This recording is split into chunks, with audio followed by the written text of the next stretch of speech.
Alright guys, welcome to the channel. Today I'm going to replace the hydroboost on my 2006 Duramax with a 2011 hydroboost. Supposedly it firms the brake starters. We're going to remove these two bolts here and the one over here, and then also this line and these are two here. Okay, so on the first step to removing the hydroboost, we have to get the master cylinder here pulled back and out of the way. There's a bolt here and one on this side that we have to remove. They're both a 15 millimeter, and then there's a 13 millimeter on the back you put a wrench on. Alright guys, next step, you gotta take off these two power steering lines here. I'm using an 18 millimeter flare wrench, and we also have to take off this rubber line here.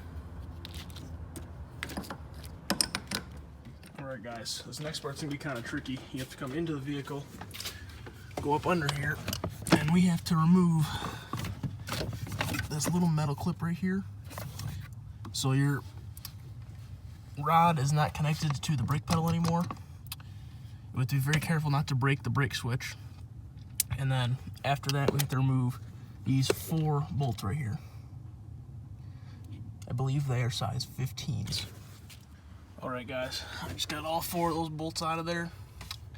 I got that rod right there off the brake, and it should be ready to pull out now. We're going to go around the hood of the truck. And in theory this should pop right out of here. Let me get up in the truck here, see what I can do.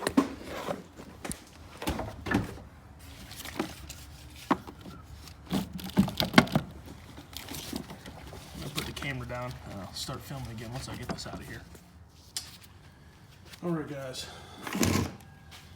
I got this old hydroboost here out, and this is the new one.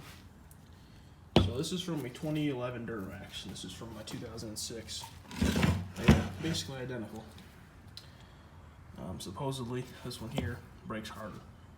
We're gonna find out. So time to put this one back in, just how the other one came out, but opposite.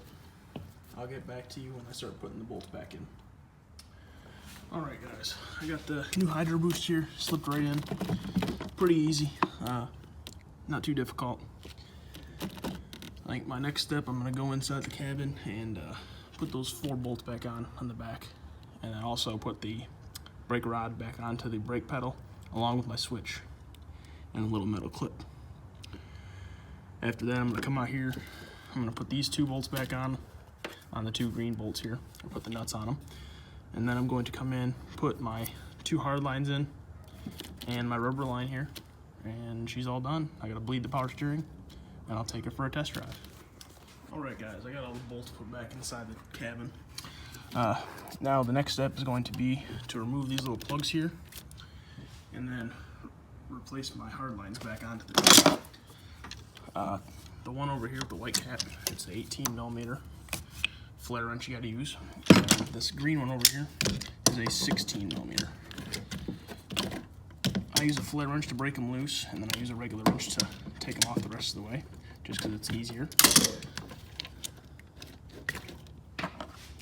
And this right here is just where your little rubber hose goes. So I'm gonna remove my little glove here that I was using to stop dripping. Replace those O-rings too. And then just put this bad boy in here, tighten her down.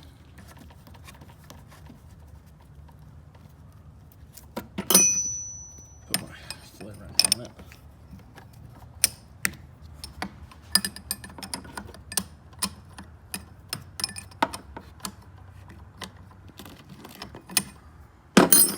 Use a regular wrench to get this thing started because there's not much room here to turn it. There's the 18, sorry.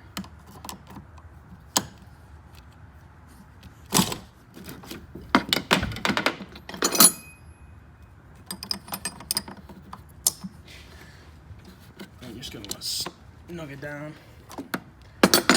There's probably a torque spec, but I'm not gonna go look it up.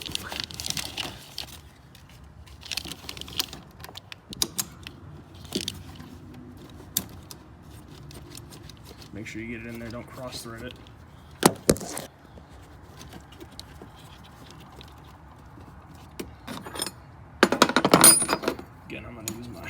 sure to just get it to snug. Put my flip wrench on it. Just tighten her up. Oh yeah. And then I'm going to take my rubber line here.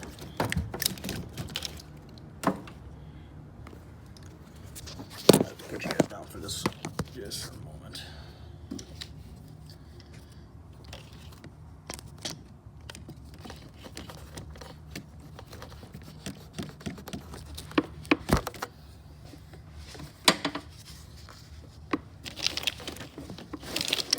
There we go. She's on there. Now the last thing we got to do is tighten down those two, or put these two nuts on and tighten them down. And she is done. I'll get back to you guys when I get these tightened. Alright guys, got that all put in there. She's all tightened up. Next step, I'm going to check my power steering level, top it off if it needs it, start the truck up, and turn the wheel to the left and to the right about 15 to 20 times.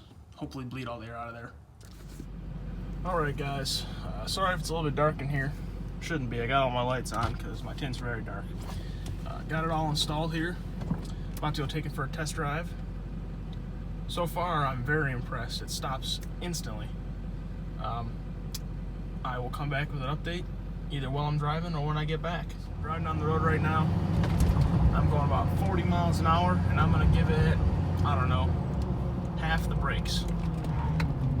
And the ABS instantly locks up, and this thing stops on a dime. This modification, or repair if you call it, mine was leaking anyway, so I decided to do the 2011 version. It's supposedly an upgrade.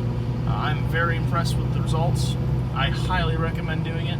Leave comments if I missed anything or if you have any questions. Also, let me know if you guys would be interested in a video of how I made this center console here. I wanted to keep my jump seat in case anybody ever had to ride in here. The center console is very easily removable, and it cost me under $100 to make. Let me know if you guys would be interested. Alright guys, I got back. Pretty impressed with how that turned out. Thank you for watching that video. Let me know if I can do anything better or different. Also, let me know if you guys would like to see that center console build or maybe a walk around in my truck, what's done to it. Thank you very much. Like and subscribe.